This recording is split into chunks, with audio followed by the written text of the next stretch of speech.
Hey, I'm Alex Radcliffe from Board Game Co. and today I'm reviewing Expedition to Newdale from Lookout.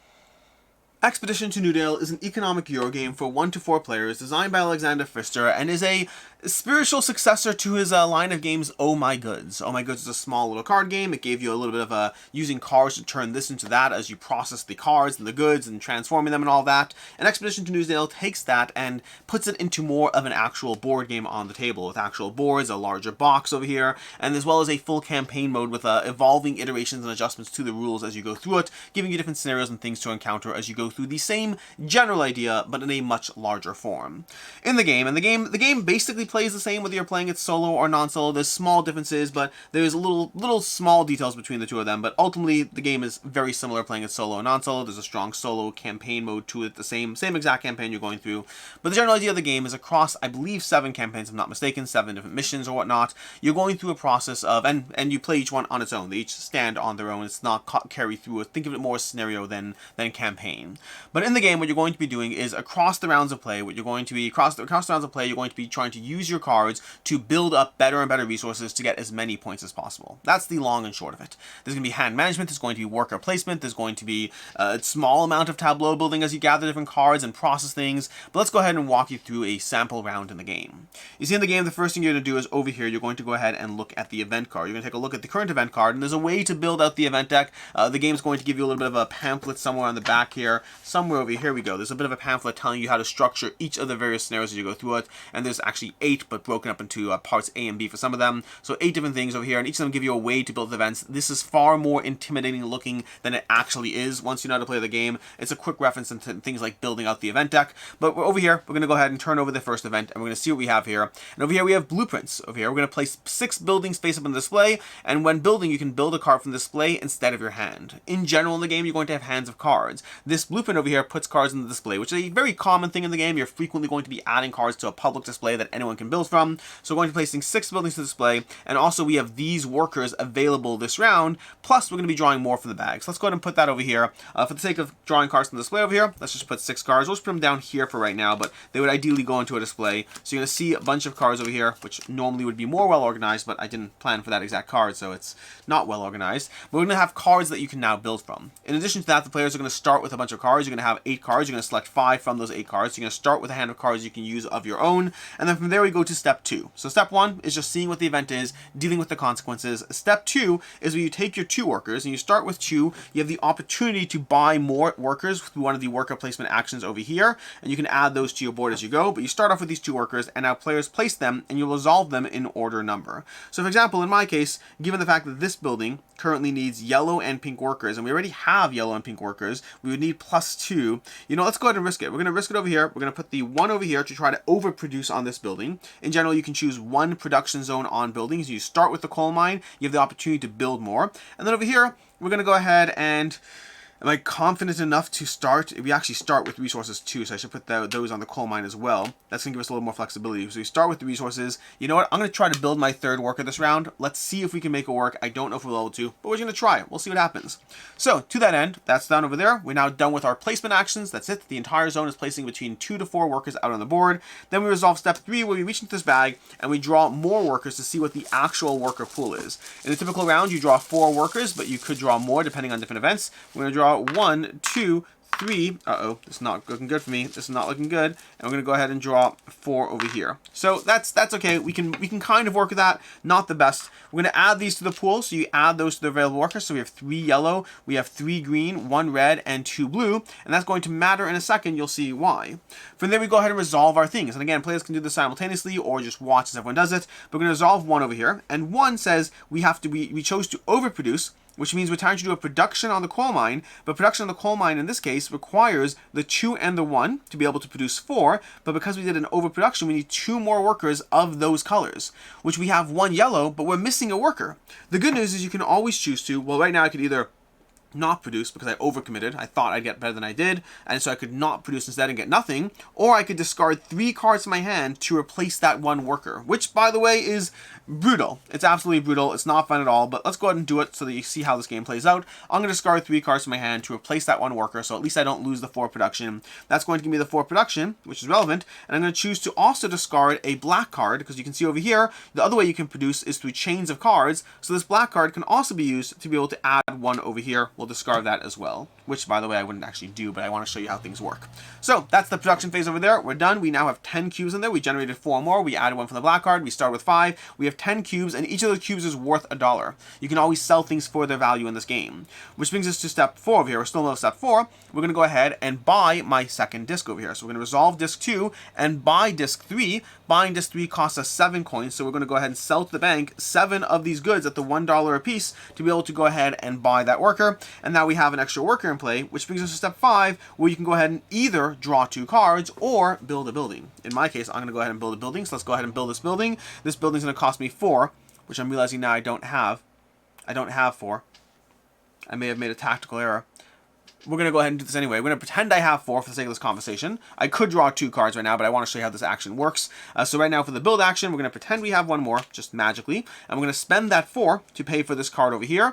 And that card's going to be worth a point. It could have been discarded if you had any building chains that used wheat. It could have been discarded for wheat. But because we don't right now, we're using it to build. We're going to take one of our buildings, and we are building a clay pit, and we're going to build it between 1 and 2 spots away. If we build it 1 spot away, we'll get the bonus tile. If we build it 2 spots away, then we get more flexibility to get to other zones, but we won't get the bonus tile. So for right now, I will build it 1 spot away. I'm going to build it over there, take this bonus tile, save that for later, and then put this anywhere around my board, slotting it in somewhere. For the sake of simplicity, I'll just put it over here for right now. And now we have another building in play. Lastly, you go to the stage 6 over here, which is where you often activate other buildings that are ongoing. So for example, this writing room would give us a drawing card every single round. We'd get an extra card every round from the writing room if we had it in play, and those go to the side of your board instead. We don't have any of those, so we're done. That is a round of play in Expedition to Newdale. Once again, just for recap, you're going to be flipping an event card, you're going to be choosing where your discs go, which now I have a 3rd disc, giving me more flexibility. You're going to go ahead and draw new workers in the bag to see how things go, and workers are not consumed, by the way. So this card over here can use the same yellow workers that this one's doing. It just generates a worker pool so you can see whether you want to underproduce, regular produce, overproduce, and there's different options along your board as far as how you manage all that. Then you're going to resolve all the discs over here. You're going to either get a free build or 2 cards, and then resolve your special buildings.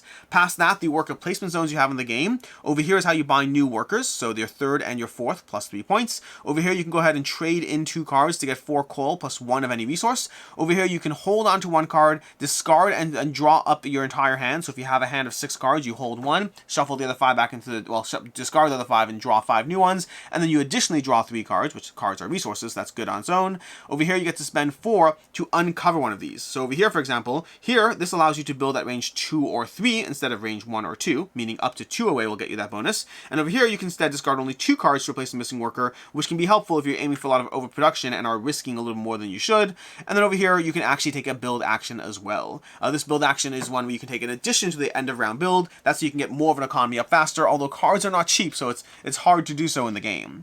And then past that, I'll say that these spots over here can be gone to by all players. These are not like a worker placement spot where you block others. You can go there with other players. And then as you move up points over here, you can get additional bonuses such as drawing cards as you go around. And past that, you're just tracking your points on the track, and you're doing so for the goals in the game. The goals in the game are going to vary depending on solo or multiplayer, but you have specific goal cards that you're going to have in play that give you extra scoring mechanisms, what you can trade in, things like that. And again, you have a solo goal, or you just have like trying to get the most goal. That's going to be how you play through that. And the last thing we haven't covered is, the final scoring card, which just tells you how everything scores, and characters, which you won't use in the first game, but as you progress through the scenario, you're going to start using and selecting characters that will give you a one-time use ability throughout the course of the play. And that is how you play Expedition to Newdale. Which brings us to a review, starting off with ease of play. This one is a very simple rulebook to go through. If you've played All My Goods, the game's going to be incredibly familiar to you. You still have to touch up on some things, but the core gameplay is very much present. And then past that, if you haven't, the rulebook itself is not that long. You're going to have this rulebook over here, which just goes through a few of the production chains, how all those things work. If you've played any medium weight Euro, this is in that range. It's not an easy game if you have not played a medium weight Euro, but it's a lot of basic conversion stuff that you might be fairly used to. I did not find this a hard game to pick up. And then you have the separate Chronicle book, which is going to give you the Chronicles, how those differ, the goals you have, and again, they have small little notes in blue for solo play and all that. That's going to be the Chronicle giving you all that. Very easy game to dive into. It's worth noting there's additional maps and things, so these maps are double-sided over here, so you're going through different maps and situations, so it's going to keep the game fresh as you go through the various chronicles, and then they're going to introduce different things as you go, some more impactful than others. Like as you get to later scenarios, there are some bigger changes, like I think scenario 7, or I think it's scenario 7 that's like the largest change. I have to double check which one it is, but either way, there's some small changes and some larger changes as you go through it, and some characters you're going to encounter, and you're going to be constantly adding cards to the game as well. You're going to start the game with a very specific deck, and as you play through the events, you're adding cards into the deck, into the mix, so there is a degree of evolution as you go through it, even though it's not legacy or campaign play, it's scenario play with progression through it as you play through the experience.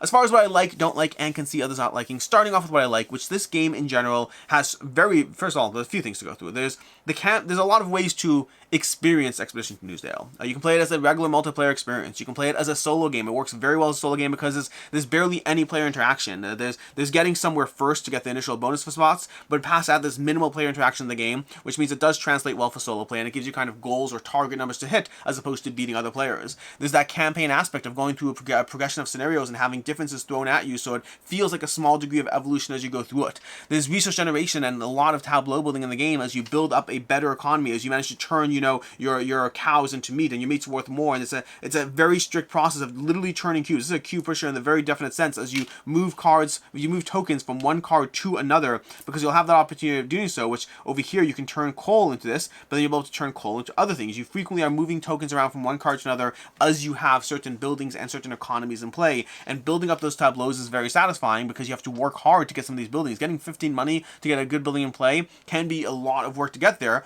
but then before you know it, now you suddenly have something that's worth 4 money per cube, and suddenly it's easier to get that next building. And so you're working through that across the rounds of play, and it's a brutally it's a brutally tight game as far as the efficiency of what you have to do to get your economy up and running, and to take the right actions that will give you what you need, not overspending on things you don't need, getting the buildings that will help drive you forward, gathering the various bonuses along the way on the board that will give you extra points or whatnot, or resources as you go through the game. It's a lot going on as far as being a fairly pure resource conversion game where you have to manage your hands, your resources, and the timeline. You're running on a limited timeline as you go through it. The variable maps and progression of the campaign gives you a small degree of variability to experience the game differently as you go through it. So you have that core game, and then you're iterating upon that core game with small differences in terms of how you approach what is otherwise the very similar engine game. So overall, it's a tight game with a lot of decision and choices and hand management, a giant deck of cards that will only get larger as you go through the game, giving you a lot of just efficiency you have to be mindful of as you build things out, as well as the push your luck aspect from the actual, trying to plan around the cards you have and the cards you don't know you have. As far as things I don't like in the game, first of all, I don't like the fixed number of rounds. In general, in games like this, I don't love fixed number of rounds. I find there's always that extra sense of pressure that to me turns it into a number crunch where I start adding up this versus that versus this versus that. I find in a Euro game with a fixed number of rounds, I'm a lot more focused on the return per round and mathing things out in a way that I find less fun. And that's true for Expedition to Newdale as well. As I go through the game and I start getting to later rounds, I start mathing out the return on any number of things. Well, this is worth 2 points. It didn't cost me 15. Coins are anyway worth a point. Is it really worth building this? Am I going to get that return? And it turns it into a bit more of a math experience as opposed to a kind of gut feeling experience, which both have their pros and cons. For myself, I always like the player-determined round ending. I like many games with fixed number of rounds, but as a concept, as a mechanic in this style of game, it's not as much my jam. I'll say that the game is also fairly similar game to game. As you start to figure out what kind of card engines to build up and how to actually drive forward your economy, you will find that you follow yourself into rote patterns of how you start each game that are similar game to game. There's degrees of change, and there's things you'll encounter, and then the campaign kind of introduces events and small changes and adjustments, but for the most part, the core way you approach the game, possibly enhanced because of how solo-friendly this is and the lack of player interaction, means that this does result in feeling fairly samey game to game with a very similar degree of progression as you go through the experience. I'll say that as well, I don't love the push your luck mechanism. I don't love the fact that I have to sit there and try to say, you know what, I'm going to try to overproduce, and then I either do or don't work, it either doesn't work out as I go through the game, and the punishingness of discarding 3 cards is brutal and hard, and so trying to make decisions as far as you need that one extra resource, I don't love that gamble in an otherwise very tight resource economy game, which has a degree of just like luck kind of thrown into it that feels a little bit out of place considering how tight this game is otherwise designed. As far as what I can see others not liking, first of all, there's nearly non-existent player interaction. I should say first of all, I really just have 1 point. There's nearly non-existent player interaction in this game. You are mostly doing your own thing to the point that playing this game multiplayer and playing it solo barely feels different at all. I'd say the main difference is that the game is tight and it can take a few games to really get a feel for how to build things out. And when you're playing multiplayer, because it's more about winning as opposed to specific goals, that changes the way you interact with it, as opposed to solo is a bit crunchier at first. But they're for the most part the same game. If you want player interaction, I just don't think this is a game for you. Some of of the later chapters add a little bit, but it's still on the lighter end. Very, very light as far as player interaction goes. As far as final thoughts on Expedition to Newdale, I played Oh My Goods back in the day. I played it a few times, actually. I enjoyed Oh My Goods, but I also got rid of it over time, and I think I got rid of it because it felt a little bit more procedural and locked into certain patterns compared to other games within the genre. For me, my personal favorite in the genre is probably going to be Le Havre, as far as just a meaty turn this into that across tons of rounds of play and decisions.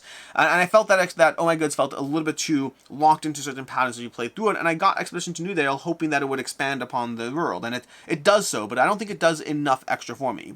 It still feels very much like the same game, and the things that the game does all work well. But to me, they work well for, hey, I had fun with this, and I'm ready to move on from it. This isn't the game that I feel the need to incessantly dive into, because it feels almost on rails as far as the way you approach the game, because of the economy of the game and the pacing of the game and how much money you have early on as you proceed through it. It doesn't feel there's a ton of variance to the types of production cycles and chains you're going to build. Once you've played the game 2 or 3 times, you're going to find the first 4 rounds generally feel fairly samey game to game, in my opinion, and that does limit just how much I enjoy it. Combine that with the fixed number of rounds, and it feels like I'm on a very specific just pathway to the end of the game that has a little bit of room for play agency along the way, but doesn't give me that breadth of feeling like I really did clever and fun things. I did what the game wanted me to do. I built up the production engines. I had a decent time doing so, but not an amazing time doing so. To me, this is a 3 out of 5. I enjoy the game, but there's better games in the genre for me as far as what this game is trying to do.